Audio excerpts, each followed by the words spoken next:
Welcome to the Man of the Law podcast. It's good to see you. Thanks for having me, bud. Yeah, and for those of you who don't know, I'm John Thompson, also known as the Man of the Law here in Chicago. Police officer, promoting the benefits of jiu-jitsu and everything that goes around that.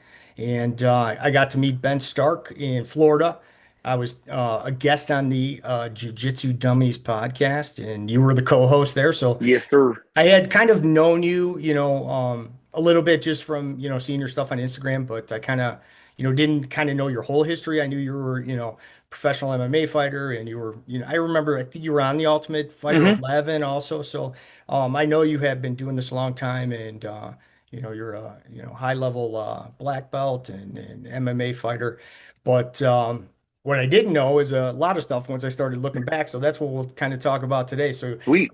professional MMA fighter or Yes, retired sir. MMA fighter. You're a commentator. You commentate for MMA fights. hmm Um, you're also a co-host at Jiu-Jitsu Dummies, and you've also coached and trained all over the world. And that's kind of what I'm interested in too, to Yes, sir. get a little bit of that backstory. And I know you spent a lot of time in Thailand too, training out there. So yeah, welcome to the show. It's good to talk to you. And instead of talking about Thank me you. this time, we're going to talk about you. Woo! Well, I actually have one more thing to add to that list. I'm one of the top 100 cut men in the world. Oh, I didn't know that. Yeah, buddy. I didn't know You you know, did cuts. That's fantastic. Okay. yeah. I Yeah. don't know what it is. Anything about fighting and martial arts, I I guess I think as a coach you kind of have to. Like they're not going to have professional cutmen at your local amateur show. You have Right. to learn how to wrap your fighters. So I Yeah. learned that. And then people started offering me money to do it. And I was like, hell yeah, I'm going to be here anyway. Let's go. Yeah. Do other fighters too. Yeah, Yeah, because on the amateur level, I mean, as a coach, you're kind of you're end all kind of be all. It's not like you have yes, all sir. these hired people in. So yeah, I'm sure you learned kind of trial by fire with that too. Yeah, not no option. Yeah. Back in the day, like top team, we would have 5, 10 guys on the same card. It's South Mm, Florida. There's only so many gyms, and we could facilitate, lots of fights. right. So there'd be like 3, 4 guys needing to get wrapped at a time because they're fighting one, two, three, four. And one coach can't get all that done because you No. got to wait for the commissioners and people to watch. Like, so having that or picking it up, I wasn't very good in the beginning, but Yeah. it becomes useful. And Yeah. now people know to look for me. It's great. Yeah. So you kind of learned by doing exactly jumping Yeah, in and man. doing it. Yeah. No, that's awesome. And just to start, like I know, professional MMA career, but did it start with jiu-jitsu? Were you like a kid in karate or did you go Hmm. right into mixed martial So, arts? How was that kind of starting? okay. I was not allowed to do martial arts as a kid. Okay. Okay. Just your typical New England suburban mom. You're going to be a doctor. You're going to be a lawyer. You're going to get a great job. You don't need to know that stuff, whatever. Use your brain, not your brawn, right? Right. Yeah. And my family was pretty blue collar. My dad was a butcher and a pastry chef and stuff. And so it was a lot of like, you don't want to work these hours. You want to go to college. You want to get this degree. You want to do this. And they're not wrong. Yeah. I don't want to like toil every day, but I was always attracted to like physical stuff. Pro wrestling was not allowed in my house. I can't tell you how many spankings I got for sneaking like Monday Night Raws, Yeah. you know? And around like early 90s, I saw ads for like Pancrase on the preview channel, Oh, yeah. and UFC 1. I'm like, just mesmerized. I didn't know if it was real. I didn't know if it was fake. I just knew I wanted to do it Hmm. immediately at like probably 10, 11 years old. Yeah. You know, my father, which I found out later on, was like a good judoka and a good wrestler, like in his high school years. Oh, wow. So he would sneak the pay per views and not let me watch. Yeah. Because he was super interested. It just wasn't cool in the household because again, everyone's going to college. But I would sneak like through the crack in a door, Hmm. watch it, and then when everything got taken off cable, it just kind of went away, and you go about your life. In college, I found SureDog.com Yeah. or the highlight videos that they used to put out. And I remember it was like Mark Coleman and Sakuraba and Vandalay Silva. And I'm like, what is going on? Yeah. This is still around. What's this white ring? What's happening? And I started researching and I found forums. And Yeah, I ended the up, old school Pride days. oh yeah, That's how I first got introduced to it. Was watching Pride too. It was like some of my dude, first Pride mixed was the martial art. best. Pride was awesome. 10 The minute people rounds. nowadays, they're missing out on the Yeah. goods. Hmm. Pride was the best. Risen's amazing, but it's not the same. Yeah. Like there was real competition at the time. Hmm. There's no competition anymore, you know? Yeah. But I found that in college and ended up going to the PAL. If you guys aren't familiar with the PAL, it's the Police Athletic League. It's one of the outreach programs the police have in Sure. bigger cities. And I got to box there. Then in my college, there was a judo club, and Oh, I cool. joined that. And one day, this little Brazilian kid came in and he flying triangled one of the judo coaches. And I grabbed him and I was like, "Where do you train?" Right. What And he's is this like, mysterious stuff? "Oh, no, no, no. Yeah. I was You looking knew. for it. It Yeah. just didn't Right. exist. Yeah. There It was wasn't a lot of nowhere." gyms around. Yeah. Yeah. So he's like, "What do you mean?" I'm like, "Well, you're Brazilian. You're wearing a blue belt. I don't think there's a blue belt in judo. So where do you train jujitsu at?" And he's like, "Oh, so you know." It was like this underground thing. Yeah. He gave me his number and he goes, "Call me tomorrow." I called him. I met him at his place. He took me to his gym, and that was a wrap, man. Yeah. The rest is history. Yeah, That's I awesome. started with jujitsu because there was no MMA. Yeah. Every gym was jujitsu only. We'd do gi 3, 4 times a week, no gi once a week. But when I signed up, I remember telling my coach, I was like, "I'm not interested in anything besides MMA." Mm. He's like, "Well, this is the start," and I go, "Great, then we'll start." Yeah. And I just, I was always, when do we learn striking? When do I do this? What do I have to do for this? What do I have to do for that? And after a couple months, he introduced me to like Marcelo and Laborio up at Yeah. headquarters. And then the ball started Sure. rolling. Yeah. It was great. Yeah, no, that's awesome. And you just happened upon like, an amazing jujitsu and amazing people in Yeah. the MMA community too, by chance. That's fantastic. Seriously, Yeah. like I was kind of upset when I found out because top team headquarters at the time was like 1.8 miles from my college. But I Yeah. was driving 35 miles to go to this other school just because I Right. had no idea. Yeah, you got no clue. Yeah. And you've got kind of the mecca of like, Right. awesome jujitsu and, mixed martial arts people and all those people that came through that school. Yeah, it's Yeah, crazy. man. It was fantastic. Yeah, so you were kind of right time, right place, right time. Yeah, man. I got lucky. I almost went Yeah. to UF. I would have had nothing. Yeah, you had nothing over there. Exactly. So when was the first professional MMA fight? Um, so that's a little gray because Okay. my first amateur fight was against a pro with 10 fights. Ah, okay. So, it was the kind of the wild, wild west. Yeah. Um, there was a bar on Bourbon Street called the First Round Knockout. It was run by a guy named Joe Ancona. He still promotes out in like Mississippi, New Orleans area. Hmm. The second floor of the bar was his gym, the First Round Knockout. Yeah. This is the gym that brought up Melvin Gillard and Pat Barry. Oh yeah. Okay. Very good striking gym. Not really good grappling, but very good striking. So we fly in from Florida. We got like 5 guys on the card. And mind you, we're fighting in the bar. Like the dance floor just has a ring on it. So Yeah. every night they fight. Yeah. It's how guys like from New Orleans got so many fights. Like Melvin Gillard has 100 something fights, and 99% of them took place here. Yeah, in that Just a bar. Wednesday fighting a Yeah. dude. Right. For 100 Um, bucks.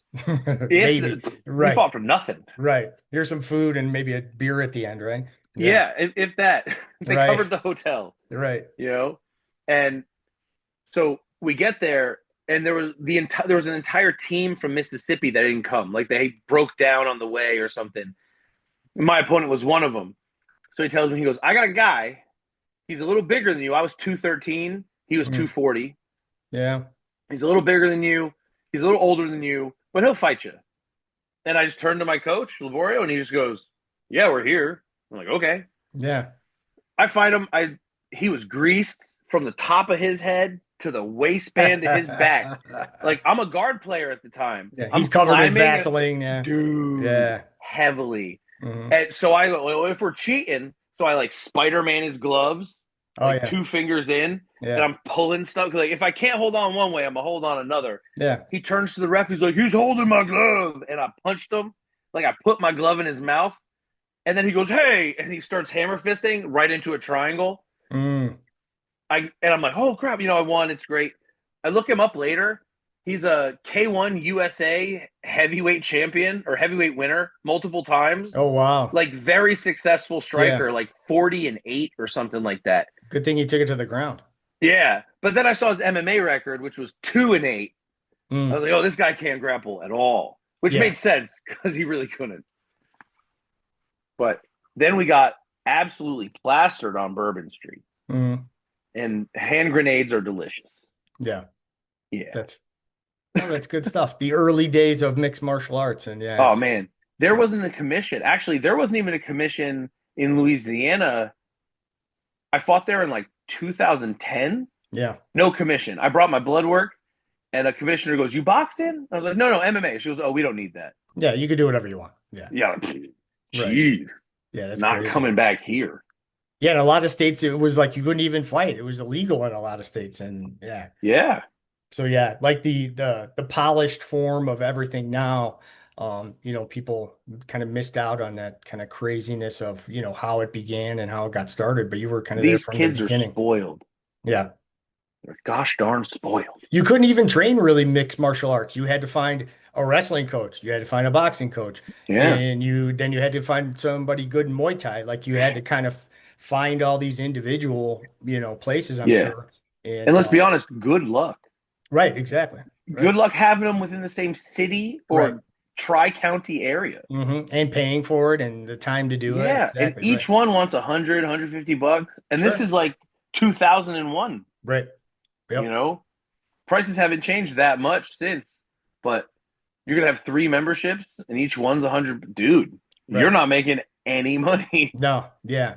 So to go to a place like your gym, like where you're, Hmm. teaching just straight up mixed martial arts, that's a Yeah, big and benefit to even a lot of even people. that was kind of corralled. Like I had to like get approved, and Hmm. then like show that I could hold my own, and then oh hey, he's evolving. Now you can spar. Now Right. you, which you know, I mean, I still got totally thrown to the wolves, but there was no other option.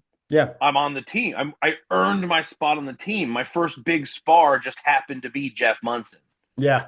followed by Wilson Govea and George Santiago. I'm like, I've never punched a human in sport ever. Right. And these guys are savages already. Yeah. Yeah, and they're like, "Hi, Right. welcome to the gang." Yeah. They're like, come on in. We'll teach you how to fight here. Yeah, you'll lose your memory in 3 days. Right. And yeah, that's the difference. Like you could be high level in one specific thing because I do a little MMA with Hanette. She's had some professional fights. She's pretty high level and Mm-hmm. but it's different putting it all together because I'm so used to, training 10, 12, 13 years of just don't get Mm-hmm. struck, close the distance, take it to the ground, and like to stand and trade with somebody is a whole different ball game and cage work and wall work and yeah, it definitely changes the game up big time. Yeah, So, and it's still being evolved upon. Like the kind of wall wrestling we're seeing nowadays is so much better oh than it yeah, was in my era. Like yeah, in my era, if you put a guy on a wall, they went down right, like almost easily. yeah, And taking people down in open space wasn't hard. I've got like a 5-1 or a 5-2 record, and all five fights I've taken people down in open space with like over under foot sweeps and like sasses, yeah. which are great takedowns, but they're not like super high level. No, basic stuff, right? Exactly right. Yeah. Yeah.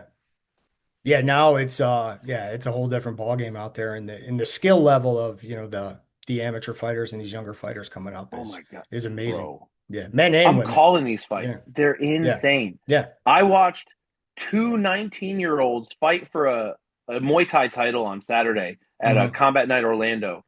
And it was 5 rounds of, man, if it was a fight on like a glory undercard, It you would have you been wouldn't have fine. Yeah. batted an eyelash. Yeah, It exactly. was crazy. It was Yeah. so good. Right. Because I remember even watching like prelims for UFC when they were kind of like first going. Hmm. And they were Garbage. pretty rough around the edges. Oof. Now you watch a prelim fight and these people are unbelievable, Yeah, man. athletes and mixed martial artists. So it's the talent level is kind of through the roof now. It's So true.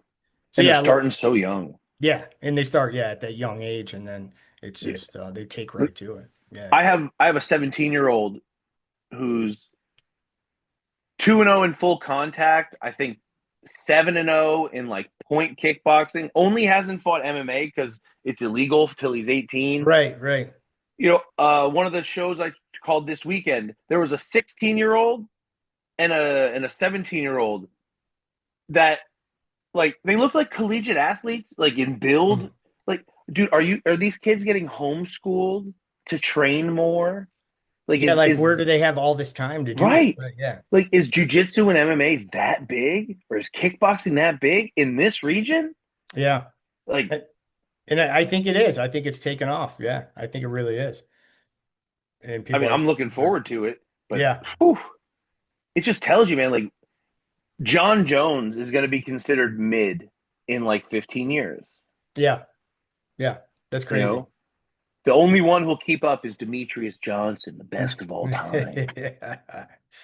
Yeah, I wouldn't argue with that. He's amazing. Yeah. Shout out to Eve Edwards. He was way ahead of his time. He was Hmm. amazing. Yeah. GSP is one of my favorites too. I think, Yeah, he was, undeniable. one of the, you know, he kind of incorporated that whole mixed martial arts, like discipline of like, I'm going to exploit my, opponent's weakness. And Hmm. whatever their weakness is, I'm going to go after. And I'm not going to just play my game. I'm going to play, Yeah, against their weakness. And that's really what a lot of, mixed martial art fighters do now. Oh, this person doesn't have good stand up, so I'm going to try and keep it up and trade. right. It's the Yeah. benefit of being a well-rounded fighter. When Right. you got a guy who doesn't grapple well and you know it, Yeah. and you can strike pretty well, you're going to be good enough to get him down. Yeah. You're going to strike, take them down, and then, yeah, and work Yeah. it from there. Yeah. It's not even difficult. You just go, well, I know I can strike with you. So I'm going to commit to a kickboxing fight where you're comfortable. And then, surprise, I change you. Hmm. And Right. it works all the time. Yeah.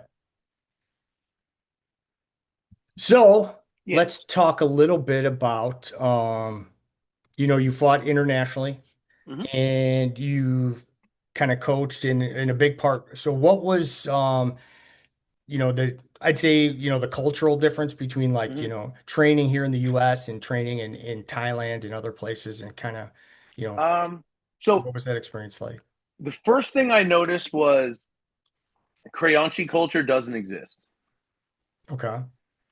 So in Brazil, a lot, I mean, I don't know about currently, but like in the States, you still see it a lot. Like you train with us, and that's who you train with, and that's it. Which Yeah. as a businessman, I understand, hey, let's not cross train with the people that we actively compete with in business. But if Hmm. you're going 5 or more miles away, you should totally be able to train, Yes. you Yeah. know, Yeah. like just as a common courtesy, right? Hmm. That does not exist in Asia. Like the two places I spent the most time was Asia and Germany, or Thailand and Germany. Okay. So in Thailand, my gym was like the apolitical or the non-political gym. So the entire city, and sometimes even from like 2-3 hours away, would bus in and train at my gym on the weekend on Sundays. Oh, wow. We would have a massive class, Yeah. and I don't know if it's because hey, new coach in town, let's check them out, or what. I think it was just the Sunday thing to do. Hmm. When we went to tournaments, there was never beef. There was never talking trash. It was always like high fives, big hugs. And then as soon as your match is over, at least if they're, a Bangkok local, Hmm. you're splitting an acai bowl. And then at the after party, which there was always an after Yeah. party in Asia, you went to the tournament to go to the after party, Right. Exactly right. you know, Hmm. and it was totally mobbed out, no fights. Hmm. Now, at least keep in mind, this is way before the boom that we know of in Thailand today. Yeah. I moved over there in 2011. My gym was the only non-foreigner gym. Like Okay. all my students were Thai except for like three, because the guy I worked for was named Nitty. He's the guy who brought jujitsu to Thailand. Oh, okay. He went to college in LA. I believe he trained under Julio Seneca when he was out there. Yeah. And when he moved home, oh, sorry, he was like a taekwondo guy his whole life. I think he competed for the national team of Thailand. Found jujitsu and goes, my life has been a lie. Yeah, right, right. You know, Yes, yeah, and started just he brought over Staneka, he's brought over I can't say this. His name's Dimitri. He's a Greek black belt, very good. I'm not even going to attempt his last name. yeah, I was there. He brought in not Lee Murray, but a different Lee Murray. But this he grew the scene, and so many of these guys had such a great experience living there, myself included. I left because I got an opportunity to teach with an Olympic wrestling coach in Colorado. mm, Business. It was a great option, you yeah, know. But I would have settled there in a heartbeat. I loved living there, yeah, and if for no other reason than I made about $1,200 a month, and I lived like a fat rat and went on resort vacations every other month and had money yeah, left over. right, Like that alone, yeah, at, at least as a bachelor, right. not so much married with kids, but Hmm. as a bachelor, oh, fantastic. Yeah, exactly. And you're Great fighting every day. food, You're tons living to the do. fight scene. Yeah. Oh, Yeah, and I and think you can like buy all the good gear for like $40 or right, less. exactly right. So Yeah, good. and you're making plenty of money to survive. Yeah, Yeah. and I The think like second you have a kid, it changes yeah, oh, instantly. absolutely, yeah, yeah. Then The all your school system priorities in change. Thailand is terrible. Yeah. Like I've told this story before, and it's a ridiculous story. Okay. I think it was 2013, maybe 2014. Chulalongkorn University. It's like the Yale of Thailand. Mm. Okay. Their theme for the graduating class was superheroes and supervillains. And so it's like a presentation room, they made a mural. And it was like all the superheroes, all the supervillains, they were clashing. And dead in the middle is Adolf Hitler. Whoa. And people are going, why is Hitler there? And Yeah. they're like, Why is yeah. he's a supervillain. They're like, no, he's real. And Yeah. they're like, there's no way he's real. He did such horrible things. Who does that? And they're like, no, Yeah. no, that guy's real. And they're like, oh, Yeah. we had no idea. Yeah. That's not And it's like the fictional. best university in the country. Right. You think they would know about like World War II and Yeah, just a Hitler. touch, Yeah, just a little exactly. bit. Oh, that guy It's actually wild. exists. He did all those terrible Yeah, things. Yes, he yeah. did. Yeah. It's Wow. insane. Yeah. So that I mean, I could see why you want to come back to the US, Yeah. Now marry that I like have a youngin, yeah, exactly. But I think uh, that fight culture over there, like where you said, like fantastic. nobody hates each other. They're gonna do their thing, they're gonna fight, and then like you said, go out and have some food and a drink after. Yeah, It's like because that's the culture. It's not you don't have to hate somebody to fight them. yeah. It's At about least in what you do in the jujitsu, ring. Yeah. I'm certain on the highest level of Muay Thai where there's like money and because Sure. there's gambling. Yeah. There's so much gambling that Yeah. you get some beefs and some rivalries. Yeah. But in jujitsu, there was none of it. Yeah. I take that there's like one or two guys in the city that were like, hey, but it's because they were the bad guy, Hmm. you know. Right. But like, and it was kind of known, so they didn't Hmm. want their students kind of finding out that they were the jerk of the city. Right. But for the most part, no, it was great. It was a party. It was awesome. Yeah. You know, even when we were fighting in the Muay Thai regionals, like lower level stuff normally, kids or tourists, but like the guys that are fighting would come up with like the little bottles of vodka that you can buy for like a buck at the store and like, hey, we're fighting. Let's cheers. And they're like, can we do it after the fight? And Right. they're like, Like, if you want. yeah. Like You it know? doesn't matter. Right. Yeah, dude. Yeah.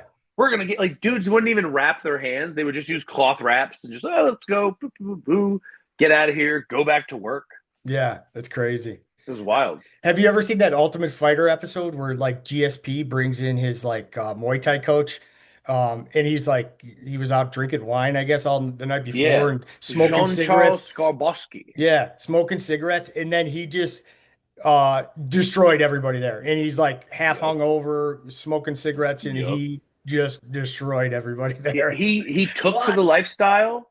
I Yeah, think he lived over there for like over a decade, yeah, but he really took to the lifestyle. I think he was a Lumpini Stadium champion. He was one of the best. yeah. The guy's super, super high level. Yeah. Yeah, And if he you was saw him on the known for street, being you'd be like, this guy? And yeah this yeah, he'll fat just French shit. right, and he'll kill you. He looked ridiculous, Yeah, you yeah. know. But it's not a lie. I remember my first trip. I went to Tiger Muay Thai, Mm. and they had me in the fighters ring. And they're like, "Hey, if you want a little extra love from the coaches, buy them a 6 pack of Coke." And I'm like, "Okay, cool." Yeah. And as soon as the manager walked away, and he goes, "Not Coke, beer." I'm like, "All right." Yeah. And you would see Sure. on Fridays. So fighter's ring was small, maybe 4 or 5 guys, and there would be 5 or 6 coaches. And also it's a Friday. It's kind of dead. They're planning on going out. They're doing stuff. The afternoon session is super chill. Yeah. And you'd have the round timer coach who had the cigarette, the beer, and the clock. And then every round he would pass the beer, cigarette, and clock, take the pads. And they would just cycle through. So Yeah, everyone just got to go through drink it. like every fifth round. Right. So you get to have a beer and a cigarette and then be like, all right, next. Yeah, Yeah. that's And hilarious. some of the more senior coaches would like reset the clock and they'd take 2 rounds because no one could say anything. Mhm. Oh, it was hilarious. Be like, come on, man, it's my turn. Right. Dude, and they'd kick your ass. Like they would out clinch you with a cigarette, like in their lip. Yeah. Okay. And they're dropping you. Yeah, Oh, that's crazy. embarrassing. Yeah. So let's get to a little more of your coaching, kind of what you're doing All right. now. I know there was obviously, I don't know exactly when it happened, but you're the head coach for American Top Team, Palm Beach Garden. Yes, sir. And at some point, you're fighting professionally. And when was kind of that transition where it's like, well, I'm getting a little older, or kind of the Oh, career is kind of oof. coming to an end? And, when was that transition to coaching into kind of what you're, doing So now? I started coaching like really early. Okay. Um, It was always kind of part of it as you were training yeah, too, yeah. right? I Yeah. probably started coaching. So I got my blue belt in 6 months. Mm. I probably started coaching around a year and a quarter. Oh, So like wow. at this point, I've probably been coaching for like 21 years. Oh, wow. Okay. You know, and it was kind of by happenstance, like just by chance, I'm a good communicator. Yeah. I can teach audibly, visually, and tactilely. You Yes. know, so boom, I got lucky. I hit like a crazy finish in one of my fights. Uh, this dude kept taking me down, big throws, and I would attack from the guard, and he would power bomb me, just like Mm. straight up overhead gorilla smash me. Yeah. Eventually, I caught him with a foot sweep. He turns over. I put hooks in on his back, and I was going to transition to armbar because he was kind of posting off the floor. But I'm like, this dude's power bombed me. He's already standing. Can I go to triangle? So instead of going across the body, I cut up to the neck. Hmm. And then I did like a front roll and a twist to lock in the triangle. Yeah. I lock the triangle. I start squeezing. He postures. I switch to the triangle armbar. He taps. Beautiful. Yeah. I get out of the cage, and the guy at the time, Rafael Diaz, was owned Top Team Fort Lauderdale. He's like, Ray, he goes, "Where have you been training?" And I'm like, "What are you talking about?" And he goes, "Who taught you that?" And I Right. was like, "Well," so I just broke it down. I was like, "He's already power bombed me, so I had to change it, and I figured this might work." And Yeah. he's like, "I'm watching you, Stark." And like, did I do something Right. wrong? Like what? Like what? Exactly right. And like 3 days later, he's like, "Would you like to teach at my gym?" And I was like, "Yeah, sure." Right. And that I started right there. It Oh, that's worked out well. fantastic. I worked in the bars in downtown Fort Lauderdale. And so Hmm. like if my bar was here, go up a block, down a block, his gym was right there. Yeah. So it was like, yeah. Perfect. Yeah, exactly. I could teach the afternoons, I'd set up the bar early, shut it down, go back to the gym, train at night, get in an hour before my bartenders did. No one would have known anything. It was fantastic. Yeah. No.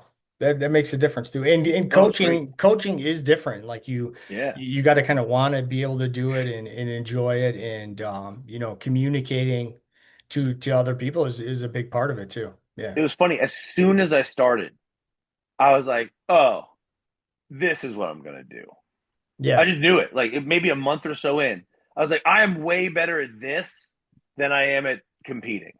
Yeah. Just in reality, I still think I'm a strong like B+ competitor. Yeah. Like I'll give anybody a scrap. I might not win, but I'll give you a scrap, you Yeah. know? But in terms of like teaching and building function and like communicating ideas, way better at that. Yeah. And that you found your niche and Yeah, when man. this is my thing. And yeah, because some people don't like doing it at all and it's very difficult for them. And other people like you pick it up right away, and Oh, it's definitely a yeah. process. Yeah. Give me someone who can run the desk and do sales and just leave me to lesson planning and Right. coaching. I would be the Yeah. happiest man That alive. that's usually kind of some of the, problems in jiu-jitsu academies, like, and even ours, like, they're, my instructors, professors, they're great on Hmm. the mats, but it doesn't mean like you could run a business. Like you still need people to, help you run the business end of it Yeah. too. And that's, that could be just as difficult. Yeah. I've been lucky. Like I'm the child of entrepreneurs, so I kind of have it in my blood, but I'm not good with bureaucracy. Right. I'm not good with follow-up calls and emails. It's Yeah. not who I am. Right. I Exactly. can do it. Like I can make an action item list and I'll get it done. It'll Hmm. probably take twice as long as someone who like works that path, but I'll get it done. Yeah. Luckily, my wife is quite bureaucratic. She works for the government. She's done a bunch of, office work. So she's like, oh, this is so easy. And can just like, Yeah. I was like, do you want to work together? Right. But most Like, jujitsu people don't want to deal with that. They want to come into yeah, their gym, train, coach, and that's it. They don't want to be yeah. like, oh, I need to get, this from the fire department or this permit and blah, blah, I blah. want And to, like, I want to run class, yes, not ads. yes, yes. I want to unlock the door, turn on the lights, and be like, hey guys, Right. let's go. Yeah. And trying to be figuring out your, metadata and Google Oh, searches and all the stuff that goes along with it now. Yeah. keeping up with social media is hard Yeah. enough. It's I crazy. have to post 3 times a day. Yes. Yeah. Yeah. I shoot, but I also have like five because I'm a serial entrepreneur at this point. You Hmm. know, I've got my athletic tape company. Fight tape. Yes. Yes, sir. I've got a cutman team that I push in the southeast. I'm a commentator, which is its own gig. Yes. Plus, I run the gym. Plus, I have a like. I'm like, dude, I have to stop. Yeah. But they It's a all lot going on. complement one another, so it kind of Yeah. works. Right. Yeah, it's not And like then you're you, doing multiple different, you're doing different yeah, things, but it's all in that arena. Exactly. right. But then you go to social media. That's 5 different accounts that Yeah. all want three Right. posts a day. Absolutely not. Yeah. On top of everything else you're doing, it's just, yeah, it's not Yeah. feasible. It's not My feasible. gym can get one or two. My Mhm. personal can get one, maybe every other day. Yeah. The other ones get like 2 a week Right. Yeah, that's all you can do. Exactly. because I got real stuff to do, like pay Right. bills, Yeah. which, It's if you I guys don't know, sucks. right. Exactly. That's part of it too. Yeah. The But I've worst seen part. your content is good. I always like your Thanks, stuff and man. you're always showing very good practical MMA and jiu-jitsu stuff and I always like watching your stuff and Thanks, man. I appreciate it. yeah. And I do think yeah, you look like you're a good coach and but what I have seen is it like a younger crew that you're coaching and training now in jiu-jitsu and mixed martial arts? I would say my primary is like Teenagers, early 20s like 17 to like 30. oh, that's cool. Yeah. I don't have a ton of parents. I don't have a ton of kids, but I got 120 17 to 30-year olds. Yeah, that's the market there, I guess. Yeah, okay. Yeah. Yeah. And like in my area, I'm the only real mixed martial arts gym. There's a Yeah. couple that claim it. And if you've trained around, you would recognize it's not the case. But if Mhm. you're new, you're new. It is Right. what it is. Yeah. You know? So what tends to happen is people will start in other places, and when they go, I really want to compete, then they start looking around like, oh, Who's gonna I get might me need to there? I might Right. need to make, or who's got the contacts? Who Right. has the phone call? Politics are a big thing in fighting. Right. Unfortunately, you'd like to think everything was based off of skill or at least being nice, No, but it's not. you still need to have somebody in the arena with connections. Yeah, Yeah, exactly. definitely helps. Yeah. And luckily, that leads a lot of people in my direction, which is Yeah. great. Makes for a talented room. Yeah. No, But that's good. if you're looking at my socials, you see a lot of youngins because they typically like help teach my classes. Like my teens, the And three in particular. they'll help you with the social media because they can film real easy and know how to do it. No, Yeah. no, No? no, no, no, no. No. That's new. None of them want social media anymore, Really? which is fantastic. Oh my gosh. My my 16 through 18, 19-year olds, what's your Instagram? Don't use it. Wow. You got a Facebook? Don't use it. Yeah. What are you on? Man, I Snapchat with my girlfriend, and that's it. Yeah. Like, okay, They're kind of over it. Yeah. yeah, it's fantastic. Yeah. Because That's if I cool. didn't have a Yeah. business, I wouldn't. I mean, I would probably lurk, but I wouldn't post Yeah. ever. Yeah, because most people use it now to promote something. Right. Yeah, yeah. Exactly. And Yeah, maybe people are just getting these young kids are getting tired of it and They just like, are, which yeah, makes it really difficult to research fights because they're not posting about themselves. yeah, you don't know who they're fighting or how this person fights because they We don't just have get a like, social media page, right? does your guy want to fight John Smith? Does John Smith have an Instagram? Yeah, here it is, and it's a picture of him with his mom at 7. Yeah. Yeah. Come on, John. Yeah. Where's your ego, John? Let's Right. go. Yeah, Little but at laugh. least, at least you have your kind of niche down there and yeah. Yeah, yeah, yeah. Dude, they're fantastic. I Yeah. love having them. I noticed, so, you hire and fire in business. Sure. The upper 20s, lower 30s right now, that is a hard group to employ, my friend. Yes, yeah. Yeah. But I'm seeing a huge shift when it comes to like 21 and under. Like, Okay.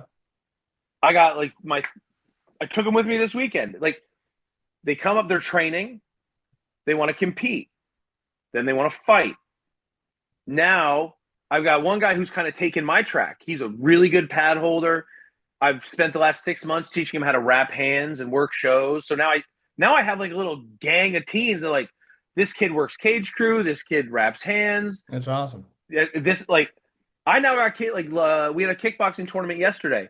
I didn't warm up any of my fighters.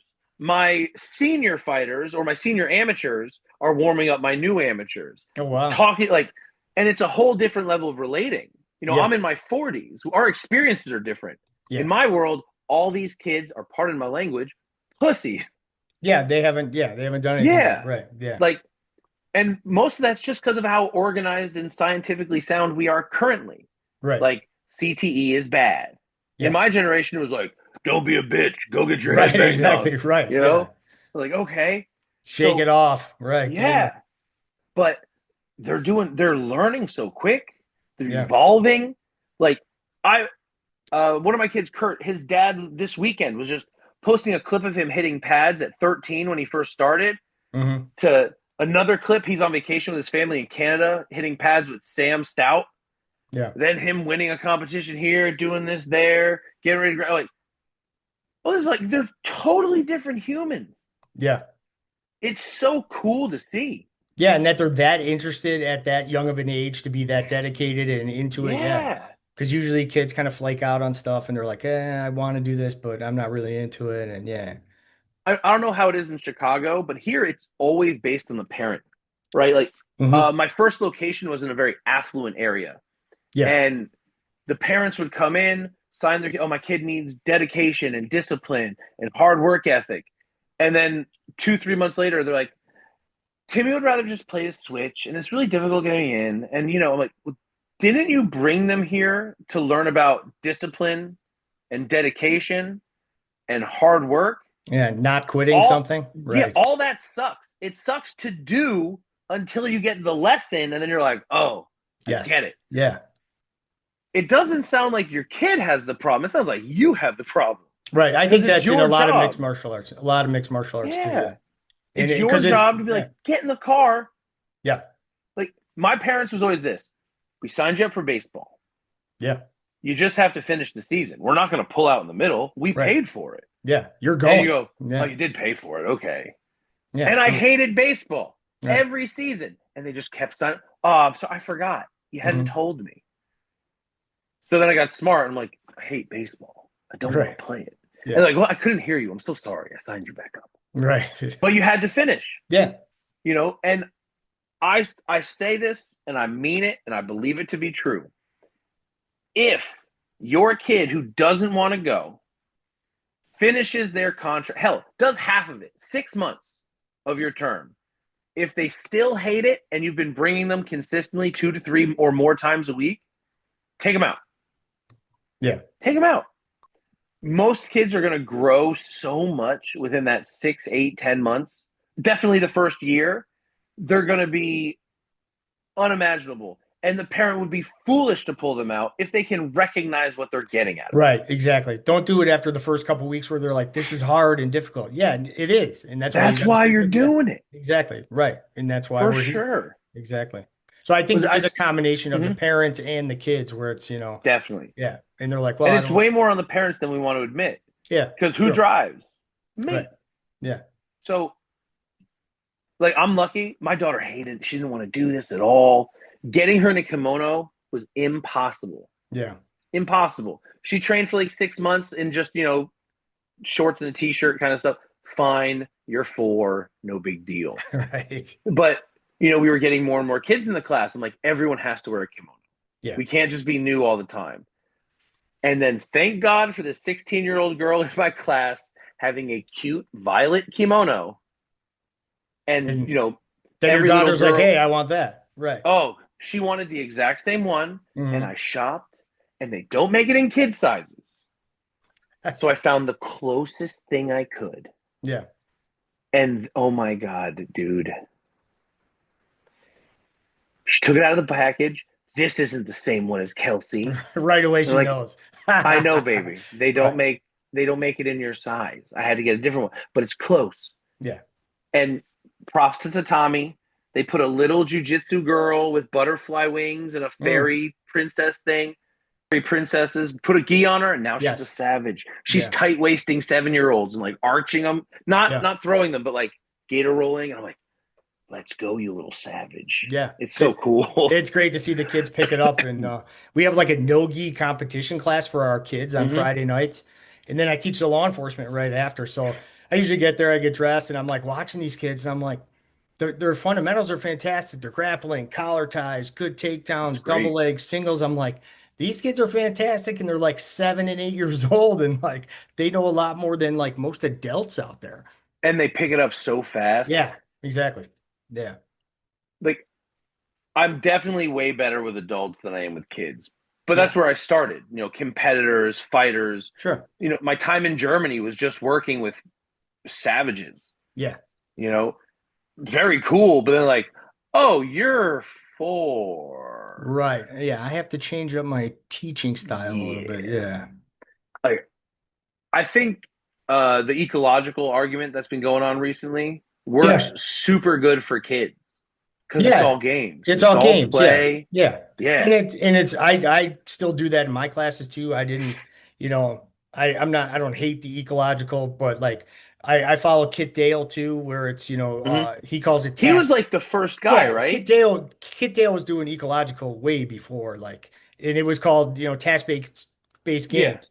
And it's a form of, specific training, which has been Hmm. around forever. So I Yeah. don't think it's anything new, but it's more of this game or task you have to get. Okay, we're standing in front, you have to create an angle and you have to take the back. Okay, go. And like, so they figure out, well, Yeah. if I need to do that, I got an arm drag, right? Or like, how do I create this Yeah. angle? So and I think those things are fantastic for kids, yeah, because it is Yeah. more game based and things like that, but they're still learning as they Yeah. go. And it's shorter bursts. A three Yeah. minute round for a 5, 6 year old is eternity Yeah, that's forever. Yeah, exactly right. versus, all right, Timmy's got his feet on your hips and he's holding a ball in his chest. You got to get past his feet Yes. and get to the ball. Yeah, And they go, ball? right. And they don't Yeah. know they're passing the guard, but that's what Right. they're doing. Yeah, Great. exactly.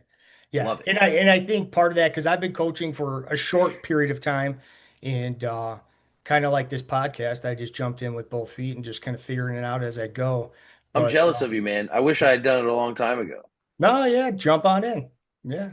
I kind of wish I did too. And, I just thought like, who's going to want to listen to me? And, so it's, Everybody, yeah, bro. yeah. Everybody. It's always like that kind of imposter syndrome, but, Oh, you, big. you I know, understand. but when I do coach, it's like you realize kind of like, okay, I do know what I'm doing and I do have a lot of experience. I've done this a lot and I can offer a good product to people, And like I still teach the fundamentals and you'll get, a 35-year-old soccer mom will come in because, she wants to learn self-defense and I teach her break fall, stand up, block punches in a Yeah. simple takedown and they're like, wow, this is fantastic, this is awesome.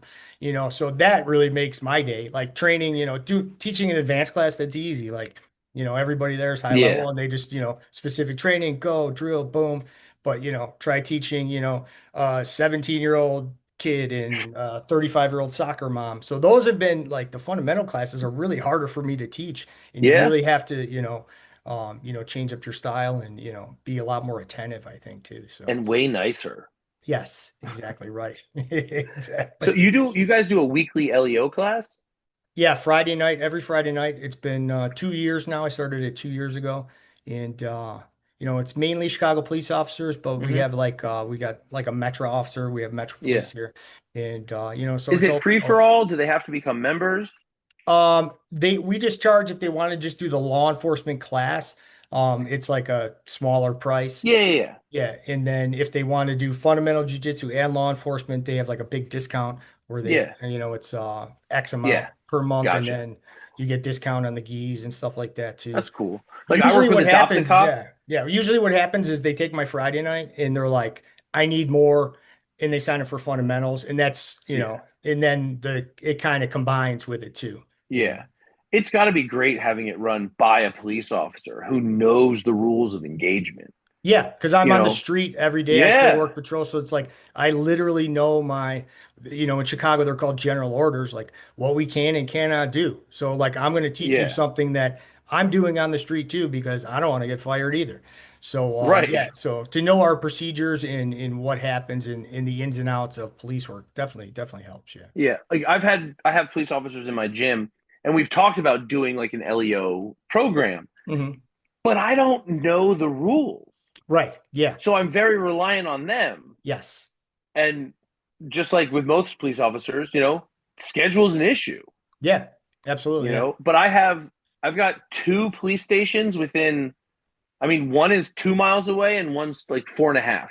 Yeah. There's no reason I shouldn't be able to have 10 cops in my gym for No, at any absolutely. point in Yes. time. And Absolutely. if I Yeah. can get like someone, I have is your trainers called DP training or Or DT. DT? Yeah, DT. DT. Yeah, it's usually One of my called guys, defensive yeah, tactics. yeah. One of my guys is a DT instructor. And I'm like, this should be an easy transition.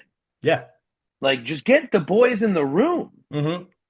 But apparently, they are quite averse. Yes. Yeah. It's one of the hardest markets to get. I mean, and you watch Instagram every day and you see, there's another viral video of officers getting punched in the face or not being able Oh, to detain somebody. I follow It's Jay, so I see them every day. oh yeah. Yeah, Jay's, It's got all of it's them. It's crazy. Yeah. depressing. Yeah.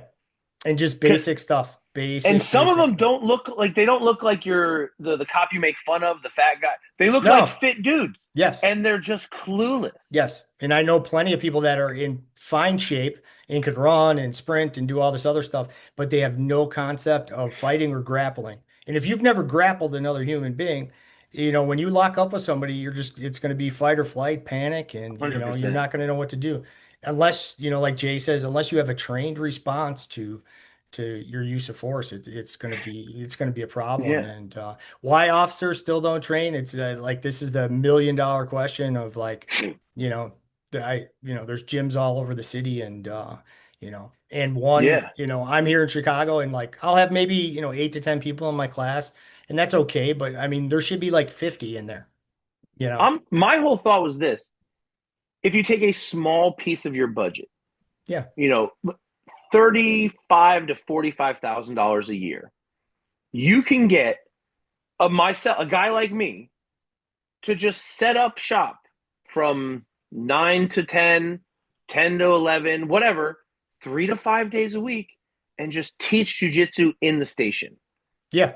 It can Yeah. even be geared specifically toward LEO. It doesn't even have to be jujitsu.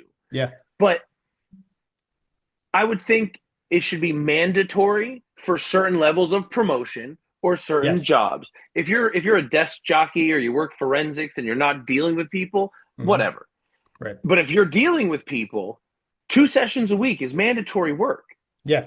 And because it should be. you're gonna get out there. Yeah. And if you're not trained in how to go hands on at all, you're just gonna tase and shoot people. And Yeah. I've seen 3 videos today of guys getting tased and just going, no, Right. now what? Yeah. Because now that guy's been attacked, he's either coming at you or he's running. So Right. either you're shooting him or you're fighting and you have zero advantage. Right. Exactly. Yeah. And let's be honest, in the next 20 or so years, the guys that are crashing out are going to have done 5, 6, 7 years of jujitsu as a kid, teenager, Yeah. They just out have of experience. likelihood. Yeah. Right. They have Because experience. their dad liked UFC, Right. And which is everyone's dad. yeah, you're going to get some 25-year-old kid that's going to take you down and, Right. have you in mount. And then what are And you he's going going to to do? talk shit to you when he does it. Man, Yeah. you should have gone to training. You Yeah. cops never listen. Like, Exactly. And that's really what it is. So yeah, I'm just, doing my thing. The offers there. We have the class, I'm EFC level 1 instructor. Every Friday night I'm there. But yeah, some nights I'll have 2 students and I'm like, there's 10,000 Chicago police officers. This place should be yeah, packed. And 1% should be yes. there. And I work patrol 1%. and I don't want to say we don't fight a lot, but like you're dealing with people, in I would say like, Hostile situations. hostile situations, yes, on a Anytime you pull daily someone basis. over, Daily basis, anytime. yes. Like, Domestics. I mean, our majority of my calls are domestics. Those are always unpredictable. You have 3 or 4 people in the house, everybody's screaming at each other. There's clearly weapons, accessible, and yeah. it could turn bad in a heartbeat. And if I couldn't imagine hitting the streets without some basic jujitsu and some basic No, it's grappling skills. nuts. So I don't know how officers, just feel comfortable, working patrol without any I skills. think I really don't. it's got to be the tactical belt. I Yeah, got I all think these it is. tools. It There's has so to much be. reliance that my taser is going to solve this problem, my baton or my gun is going to solve this problem. But Yeah. that doesn't, those tools don't control another human being, and those tools don't put handcuffs on. That's you with your hands, Yeah, man. Yeah. I will say I was shocked at how many people do not give a damn Yes. that you got a gun Yeah. They don't give a or have a shit. gun Yeah. out, Yes. straight up out. Yes. I watched the other day. The guy's like, post it up. He's like, Hmm. I will shoot. And he was like, fuck you. No, you won't. Yep. What? Yeah, right. Yeah, it's crazy. Yeah, so it's like you have to have other options. So yeah, so we'll see. And I think all these jujitsu academies should be, packed with police officers. It And would be great. yeah, It and would it, be, it again, really I, should be. I offer Adopt a Cop scholarship. Like, we're affiliated with them. Yeah. And I want to say in the 5 or 6 years that we've been affiliated with them, we've had maybe 7 police officers that told Mhm. us they were police, Yeah. that came on through the thing or through the scholarship. One stayed around. Right. Yeah. One. I will say this: I found out that I have a bunch of cops that didn't tell us they were cops because they didn't want a deal or a scholarship. They just wanted to be in a room and train. Right. And they didn't want people to know they were the police. And yeah, exactly. Right. Yeah. And they're, of course, they're the ones with the cool jobs, Right. like drug Just task force yeah. SWAT team guys. The secret squirrel stuff. Yeah, Yeah, yeah, dude, exactly we right. want stories, Right. bro. Yeah, the guy looks like a biker and he's a police officer, right? Yeah. Oh no, this guy looks clean cut as hell. Oh, He does looks it? like Yeah. he lifts and like goes to bars and talks to chicks. Yeah. Family man, quiet Yeah. police officer. Yeah, that's funny. But it's still this conversation that I've had it with so A many other hundred people. times. Yeah. Yeah, and so many people in the industry, and it just seems like common sense. And it's like, like you said on Jiu-Jitsu Dummies, like when you were a bouncer, you were like, well, I have to know how to fight because, I have you know, the chance of fighting people in my job Yeah. tonight. It might not happen, but it probably will because that's what you do. Same with I think I police hold work. the It's like, record. yeah, I think I hold the record. 7 years of bouncing, zero fist fights. yeah. So that you are a good communicator then. Yeah. I mean, what I learned early on, some guy wants to call you a pussy. I'm a giant pussy, man. Yeah, sure. I Great. know that I Yeah. will tear your head off your neck. Yes. I don't have to prove it. Yeah. But that's also the confidence that comes along with Yeah. being a high level mixed martial artist. Like your skill level Yeah. and dealing with some drunk knucklehead on the street. You're Yeah. like, I think come on. Yeah. 90% of the problem is just that they don't know. Right. So they're just way too confident about it. We've all seen the Yes. meme. Average man thinks they're 4,000% more effective in hand-to-hand combat than they Yeah. are. Yeah, exactly right. And they Dude, have it's no an idea what they're doing. understatement. Yeah. Yeah. It's such an understatement. Yeah, and like there's that girl that goes around, I think it's like somewhere in Southern California, and she's like she asks guys if they know how to fight. She's like, "Do you know how to fight?" And every Yeah. guy's like, "Yeah, I know how to fight." Like every single one of them says they know how to fight, and then they're like, "No, you don't." Like Oh, it's so I can't bad. say I know how to golf. I don't golf. I don't train golf. I don't practice golfing. So Man, I can putt why putt would I though. say yeah? But I it's can an putt putt. ego thing. Yeah. Guys are like, "Well, of Yeah. course I know how to fight." You know. You're my man. I saw Rambo. Right. And Yeah. then And when it's you the do whole start reason why they training, fight. yeah, and when you do start training, you realize like I don't know anything. Yeah. I'm a black belt with 13, 14 years experience and I'm like I still know nothing. Yeah. Nothing. Like I've just scratched the surface of the jiu-jitsu game, the MMA game. Like I still feel like a beginner all the time. And it's going to be completely different in 5 years, and you're going to Yeah. have to start again, Yes. Yeah. which And is then kind of exciting, yeah. but it But makes yeah, my back hurt. yeah. But that's why we love jiu-jitsu and the Yeah. MMA game because it's always evolving. You're always learning, you're always getting better. And yeah, that's a big part of it. So Yeah. I'm so glad like this is what I do for a living. yeah. 'Cause it's like going to hang out with your buddies. Yeah. Imagine if you worked in like a cubicle all day, like doing reports, I've like done it. It sucks. yeah, right. Yeah. So yeah, you do get to live the dream. I'm sure running a business is difficult, but but you are Yeah. doing something you really There's enjoy and you're passionate about. it reminds me of like I played team sports as a kid, soccer and stuff.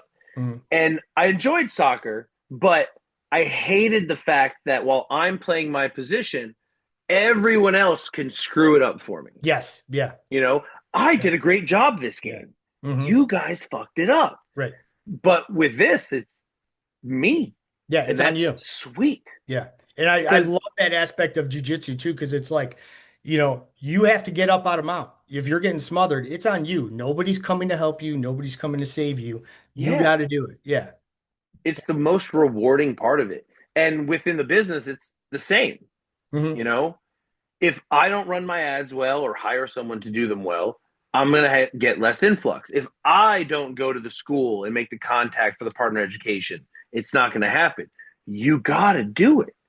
Hmm. And it, I guess it lights a little fire under your butt, kind of Right. makes you feel alive, but Yeah. then you're also like pulling your hair out because there's only so many hours that you can do these things in, Yes, exactly and right. they are already full of other things. Yeah, exactly. You're like, I have to coach, I have to do this, I have to do that. Yeah, And then, yeah, I the got a list grocery is, shop. yeah, Like people forget. Like, right. Like I have to eat food during the day too. Right. Yeah. oh, come on. Yeah. I No, can't but wait to that's, transition to liquid diets yeah.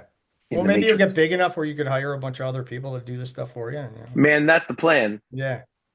Any of you big shows out there want a commentator and you want to pay them well, Yes. talk to He's me. available and ready. Yes. Okay, speaking of getting rich, what is the first thing or service or thing you would buy or hire Hmm. if you become like rich?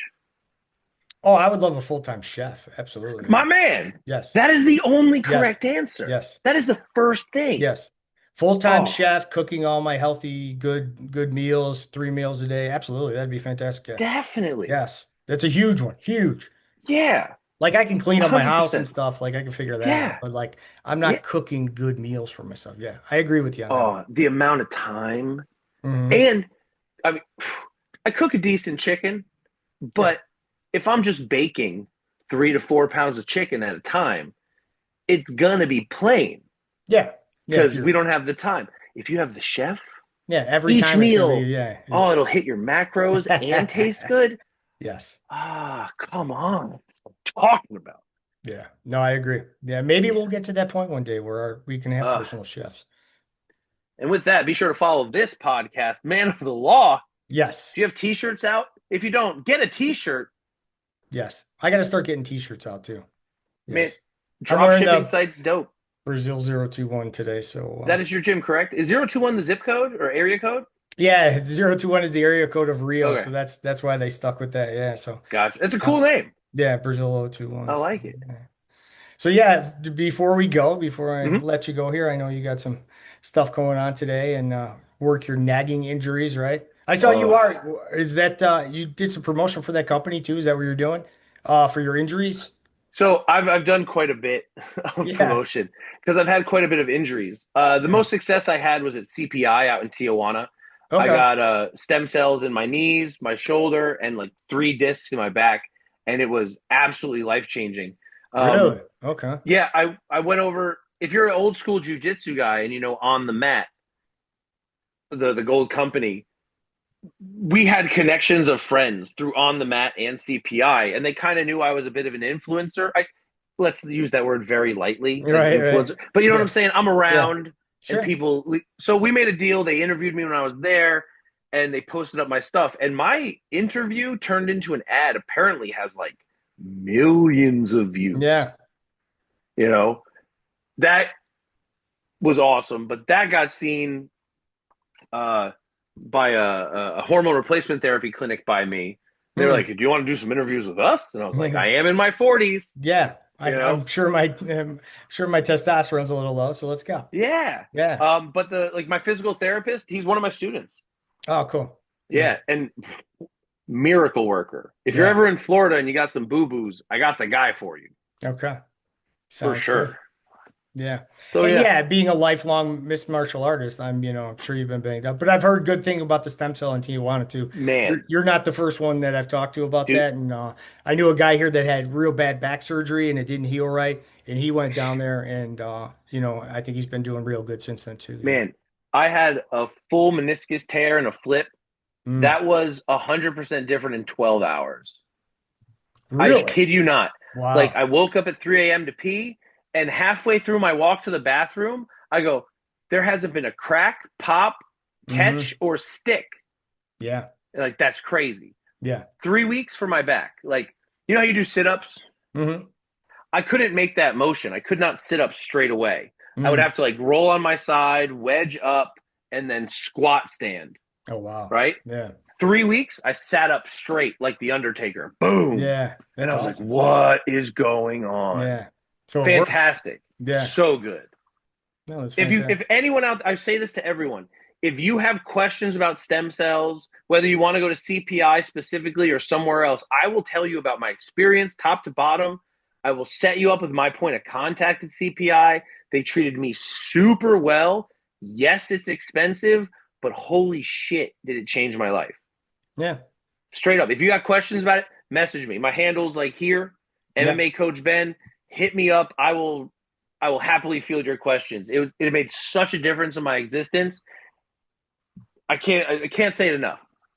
Yeah, I mean, what a better spokesperson. I mean, if it works good for you, I mean, Yeah, yeah, that's fantastic. But I have heard good things about that too. Yeah, so that's good. Yeah.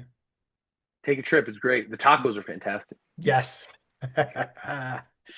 So yeah, so I'll let you go. But what's coming up future for Coach Ben? Oh man, let's see. June 21st, we are in St. Pete with Combat Night. Or I'm in St. Pete with Combat Hmm. Night, calling the action out there. So if you are on the West Coast, get your tickets now. Prices go up the closer you get. Okay. Get it while you can. The Coliseum is a crazy venue. It looks like an old Western saloon on like a little island crossover. It's dope. Check it out. Cool. That's June 21st. Uh, my team, American Top Team Palm Beach Gardens, is going to be competing at Naga Wellington. So we're going to hopefully take home some gold medals there on the exact same day. And yeah, we just had our 10-year anniversary. So we are Oh, stoked on all that. congratulations. Yeah. Thank you, man. And we're just pushing through. Yeah. Check out MMA Coach Ben and all he's doing. He's also a co-host at Jiu-Jitsu Dummies too. So check out the podcast at Jiu-Jitsu Dummies. Definitely. Always good stuff. Yeah, so it's been great to talk to you. Hell Thanks so yeah, much man. for Thanks for coming having on. me. Yeah. So